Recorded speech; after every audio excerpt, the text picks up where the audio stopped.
Assalamualaikum warahmatullahi wabarakatuh. Perkenalkan, kami dari kelompok 6. Hari ini kami akan menjelaskan materi tentang skizofrenia. Selanjutnya akan ada perkenalan kelompok. Yang pertama ada Davina Syahla dengan NIM terakhir 016. Yang kedua ada Keiza Alfianita dengan NIM terakhir 017. Yang ketiga ada saya sendiri dengan Karissa Putri Kancana dengan NIM terakhir 024. Lalu ada Silviana Sintasari dengan NIM terakhir 034. Dan yang terakhir ada Amalia Putri dengan NIM terakhir 018. Selanjutnya akan dilanjutkan oleh rekan saya.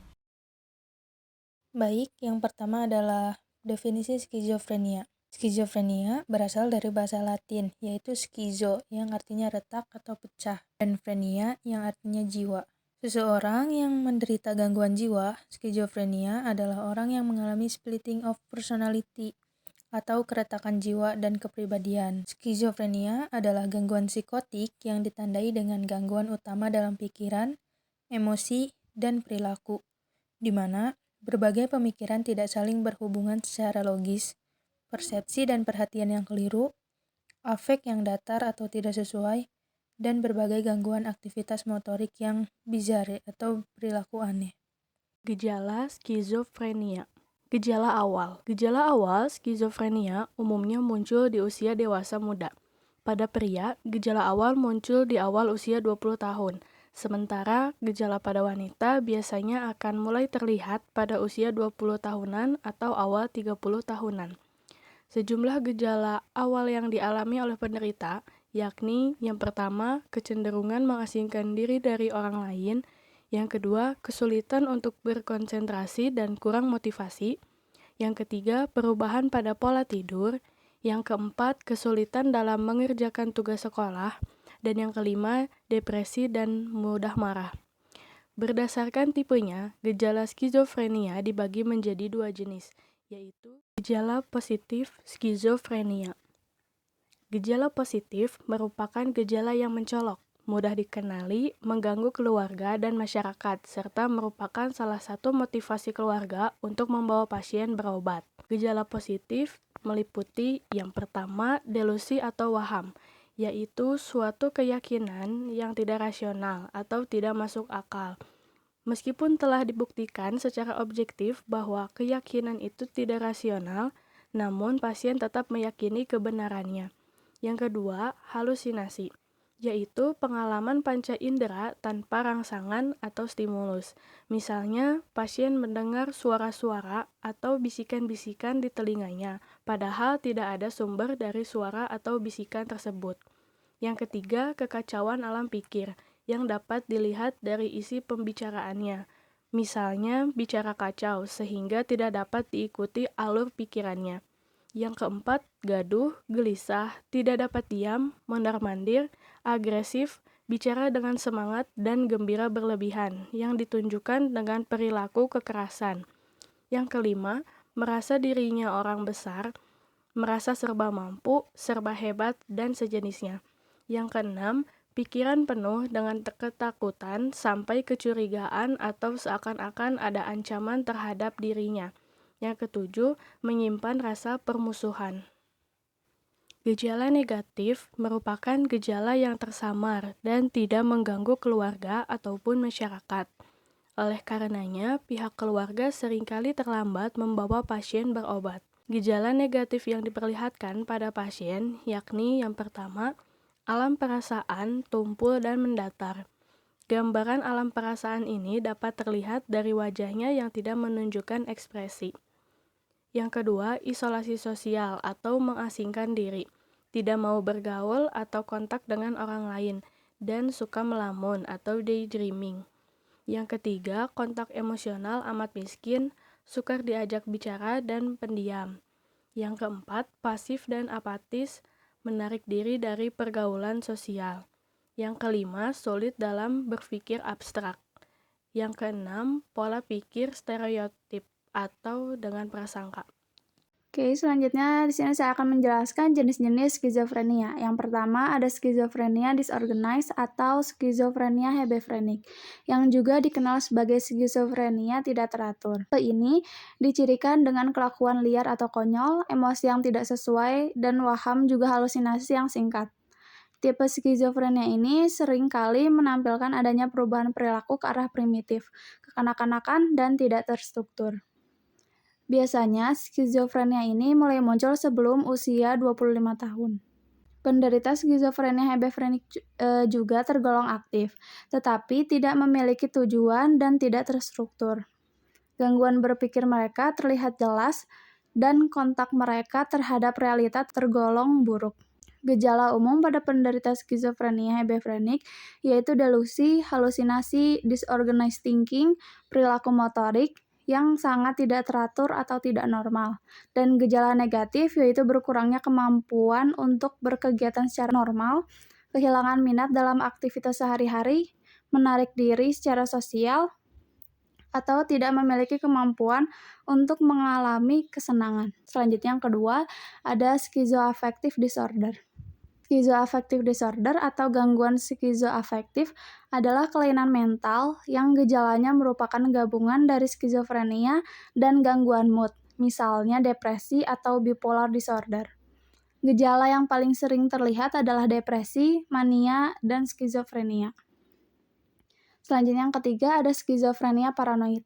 Skizofrenia paranoid adalah salah satu tipe skizofrenia ketika penyebabnya mengalami delusi bahwa orang lain ingin melawan dirinya atau anggota keluarganya.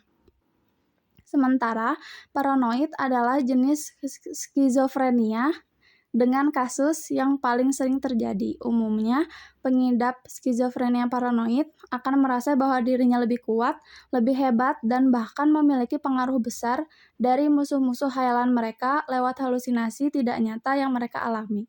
Yang keempat ada skizofrenia residual. Penderita yang telah mengalami skizofrenia dalam jangka waktu yang lama dapat mengambangkan tipe ini. Biasanya, skizofrenia residual ini didiagnosis memiliki riwayat skizofrenia tetapi telah mengulangi gejala psikotik. Gejalanya memiliki gejala yang negatif seperti energi yang rendah, penarikan sosial dan emosional, bahkan mungkin sang pasien memiliki keyakinan aneh. Pada penderita skizofrenia residual terdapat gangguan persepsi, isi pikiran, dan perilaku dalam bidang sosial. Hal itu membuat mereka membutuhkan farmakoterapi, psikoterapi, dan sosioterapi. Dan yang terakhir, yang kelima, schizophreniform disorder adalah tipe di mana penderitanya tidak dapat menentukan kenyataan sebenarnya dari apa yang dia bayangkan. Seperti halnya skizofrenia, schizophreniform disorder merupakan sejenis penyakit mental yang disebut psikosis. Gejala gangguan schizophreniform disorder mirip dengan skizofrenia seperti delusi dan halusinasi. Penyebab skizofrenia. Yang pertama, ada faktor genetik. Turunan dari penderita skizofrenia memiliki resiko 10% lebih tinggi untuk terkena hal serupa. Resiko akan menjadi 40% lebih besar bila kedua orang tua sama-sama menderita skizofrenia. Pada orang yang memiliki saudara kembar identik dengan skizofrenia, resiko meningkat hingga 50%. Yang kedua, ada komplikasi kehamilan dan persalinan.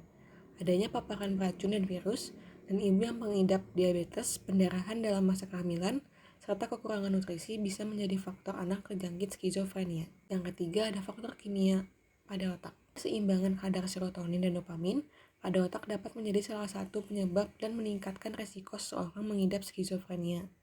Keduanya merupakan zat kimia yang berfungsi untuk mengirim sinyal antar sel-sel otak sebagai bagian dari neurotransmitter. Terakhir ada stresor psikososial. Stresor psikososial adalah keadaan atau peristiwa yang menyebabkan perubahan dalam kehidupan seseorang, sehingga seseorang itu terpaksa mengadakan penyesuaian diri untuk menanggulangi stresor yang timbul. Namun, tidak semua orang mampu melakukan adaptasi dan mengatasinya, sehingga mengganggu kejiwaan. Contoh dari stresor psikososial itu ada yang pertama stres, misalnya karena perceraian, ketidakharmonisan dalam keluarga, kehilangan pekerjaan, atau ditinggal oleh orang yang dicintai. Yang kedua ada pengalaman traumatis seperti bullying, pelecehan seksual, serta kekerasan fisik dan emosional. Yang ketiga ada penyalahgunaan nafsa seperti kokain, ganja, dan amfetamin. Selanjutnya saya akan menjelaskan tentang fase perkembangan skizofrenia. Yang pertama ada fase prodromal. Awal muncul skizofrenia dapat terjadi setelah melewati suatu periode yang sangat panjang, yaitu ketika seorang individu mulai menarik diri secara sosial dari lingkungannya. Individu yang mengalami fase prodromal dapat berlangsung selama beberapa minggu hingga bertahun-tahun, sebelum gejala lain yang memenuhi kriteria untuk menegakkan diagnosis skizofrenia muncul. Yang kedua ada fase aktif simptom. Fase aktif simptom ditandai dengan munculnya simptom-simptom skizofrenia secara jelas. Sebagian besar penderita gangguan skizofrenia memiliki kelainan pada kemampuannya untuk melihat realitas dan kesulitan dalam mencapai insight. Yang ketiga ada fase residual. Fase residual terjadi setelah fase aktif simptom, paling sedikit terdapat 2 simptom dari kriteria. Kriteria diagnosis skizofrenia yang bersifat menetap dan tidak disebabkan oleh gangguan efek atau gangguan penggunaan zat. Dalam perjalanan gangguannya, beberapa pasien skizofrenia mengalami kekambuhan hingga lebih dari 5 kali. Oleh karena itu, tantangan terapi saat ini adalah untuk mengurangi dan mencegah terjadinya kekambuhan. Selanjutnya akan dijelaskan oleh teman saya yang lain. Baik, selanjutnya saya akan menjelaskan karakteristik dari diagnosis skizofrenia. Skizofrenia ditegakkan bila ditemukan adanya gejala khas skizofrenia berupa delusi atau waham, halusinasi, ucapan tidak terorganisir, atau perilaku katatonik, dan gejala negatif yang berlangsung minimal dengan 1 bulan. Gejala bukan disebabkan oleh penyebab organik, gangguan mood, gangguan skizoafektif, serta bukan akibat penyalahgunaan zat dan obat. Kriteria diagnostik dan statistical manual of mental disorder dapat digunakan sebagai pedoman diagnostik pada skizofrenia. Selanjutnya, ada gejala diagnostik dari skizofrenia. Ada 4 jenis gejala skizofrenia yang akan dicari oleh dokter ketika mempertimbangkan diagnosis skizofrenia.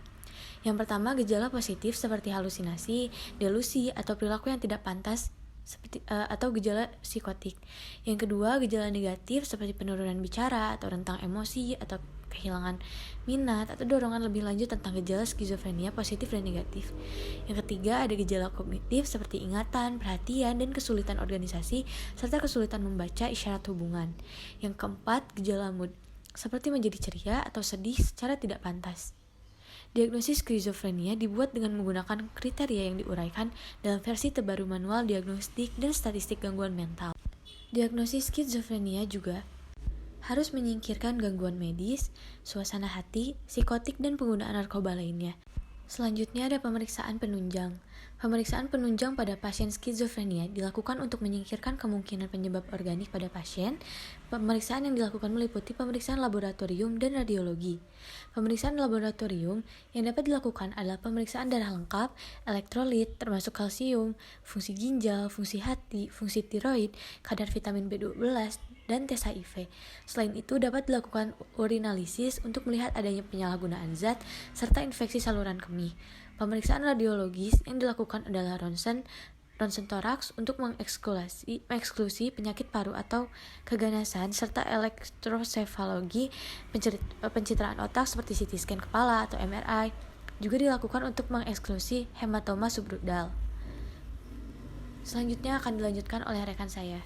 Dan yang terakhir adalah penanganan atau penyembuhan skizofrenia. Skizofrenia dapat disembuhkan melalui pengobatan dan terapi, antara lain yaitu yang pertama adalah antipsikotik. Aspek psikotik dari gangguan memerlukan terapi dengan antipsikotik. Pengobatan yang konsisten penting untuk hasil terbaik. Psikoedukasi pada penderita dan keluarga, serta menggunakan obat long-acting bisa menjadi bagian penting dari pengobatan pada gangguan skizofrenia. Yang kedua adalah antidepresan. Pengguna elektrokonvulsif terapi dapat menjadi modalitas untuk menangani perilaku bunuh diri pada penderita skizofrenia, terutama untuk jangka pendek, namun masih membutuhkan penelitian lebih lanjut. Kombinasi antara antipsikotik dan antidepresan telah menunjukkan penurunan tingkat kematian dari segala penyebab pada penderita skizofrenia. Yang ketiga adalah psikoterapi suportif. Terapi jenis ini adalah teknik untuk memperbaiki atau menguatkan ego strength penderita. Adapun tujuan psikoterapi suportif adalah untuk membantu penderita mengontrol impuls melalui penentuan batasan secara langsung, juga untuk mendapatkan gambaran lebih akurat dari realitas melalui klasifikasi dan testing of perception, dan untuk menopang struktur adaptif dengan menerima atau bukan menganalisa maupun mengkonfrontasi teknik pertahanan. Kemudian yang terakhir adalah untuk mengembangkan coping yang lebih baik melalui pengajaran langsung dan saran praktis, juga melalui terapi sebagai role model atau sebagai tokoh yang senantiasa menenangkan di mana penderita dapat bersandar. Baik, sekian yang dapat kelompok kami sampaikan. Mohon maaf bila banyak kekurangan. Wassalamualaikum warahmatullahi wabarakatuh.